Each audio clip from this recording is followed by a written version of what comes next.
Hey folks, Dave Wildheart here, and in this video we're going to be taking a look at the crazy story of how Stevie Wonder launched Tracy Chapman's career, and how a series of seemingly random events helped to make a young girl a star. It happened at Wembley Stadium in front of 70,000 people, with a further 600 million people watching at home. A birthday tribute to Nelson Mandela, filled with global megastars, and one very unexpected twist. When a technical failure left the stage empty and the clock ticking, a young, unknown folk singer stepped forward. What followed next was one of the most unforgettable live performances, well, ever. And a song called Fast Car, which would go on to become one of the biggest folk anthems of the last 30 years. But let's start at the beginning. 3, 2, 1, 0, and liftoff! Liftoff. Americans return to space as Discovery clears the tower. It's over. George Bush wins. The year is 1988, and a 24-year-old working-class woman from Cleveland, Ohio, has just released her debut album. Her name? Tracy Chapman. Her self-titled album came out on April 5th, 1988 via Elektra Records. She was a folk artist with deep roots in soul and protest music. Her songs, like Baby Can I Hold You, Talking About a Revolution, and of course, Fast Car, were getting critical acclaim, but not exactly burning up the charts. Then, 2 months after the album dropped, she was invited to perform at the Nelson Mandela 70th birthday tribute, held on June the 11th at Wembley Stadium.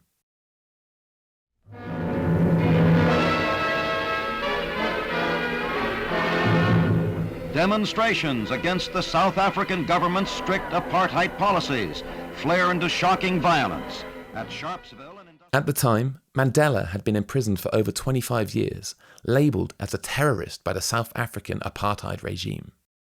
But across the globe, artists and activists were demanding his release. The message was clear: free Nelson Mandela. A billion people over the world have been watching today's Nelson Mandela concert from Wembley.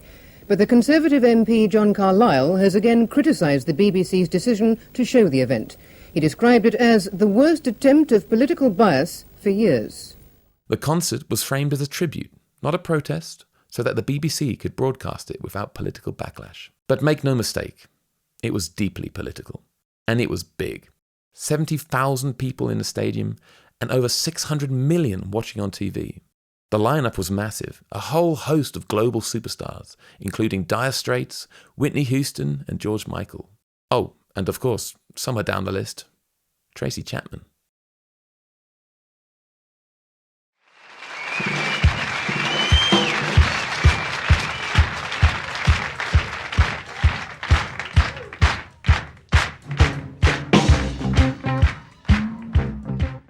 Now, Stevie Wonder had been one of the first artists the organisers reached out to.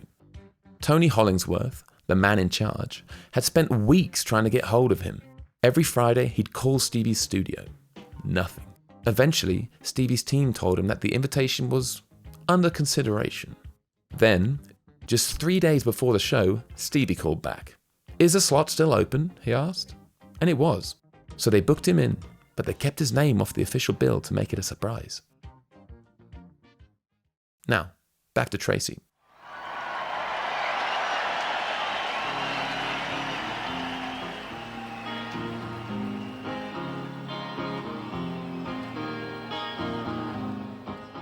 She played her scheduled set at around 3 p.m. Why? Behind the Wall and Talking About a Revolution. The stadium wasn't full yet, and, well, the response was polite, but let's be honest, it was kind of muted.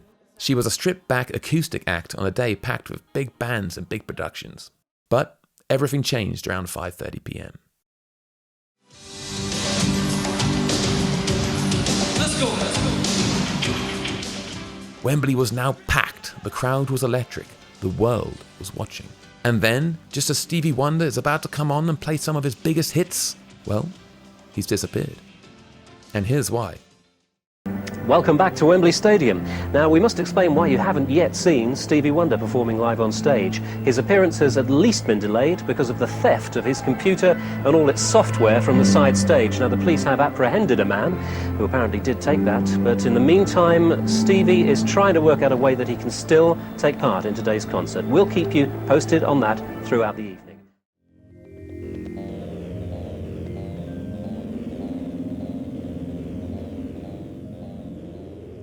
His 25-minute performance was designed around synthesized music stored on a hard drive for his Synclavier, a cutting-edge digital synth that he'd been using since the early 80s. It gave him studio-quality sound in a live setting.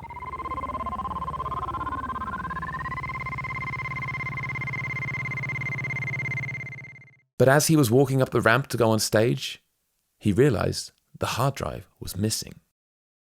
That was it. There was no plan B. It would be like Brian May trying to play the Bohemian Rhapsody solo without a guitar. Overwhelmed and heartbroken, Stevie Wonder walked back down the ramp in tears and left the stadium.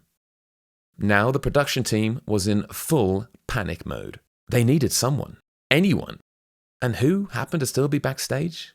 Why, a young girl called Tracy Chapman. They asked if she'd be willing to play again, and of course, she said yes. With no plan, no band, just her and her guitar.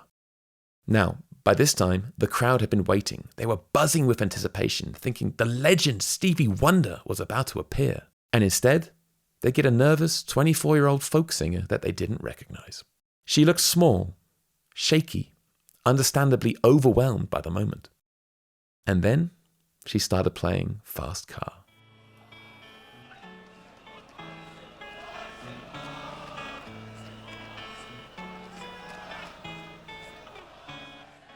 That now iconic riff echoed through the stadium. And honestly, at first, the crowd didn't care. People were talking. They were distracted, probably wondering who she even was.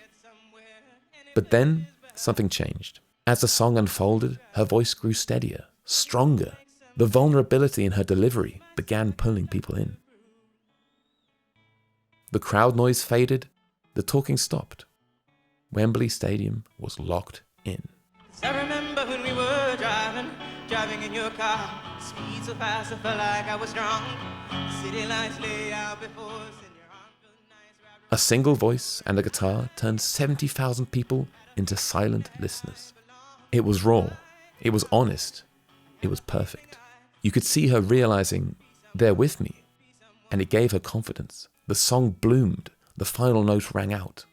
And then, a roar of applause.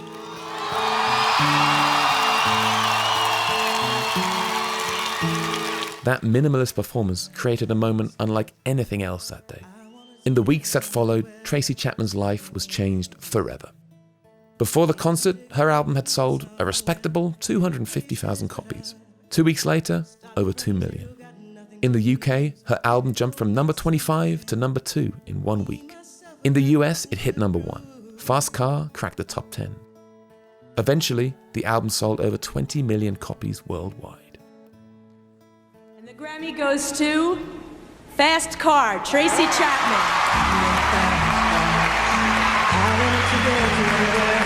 At the 1989 Grammys, she won Best New Artist, Best Female Pop Vocal for, you guessed it, Fast Car, and Best Contemporary Folk Album.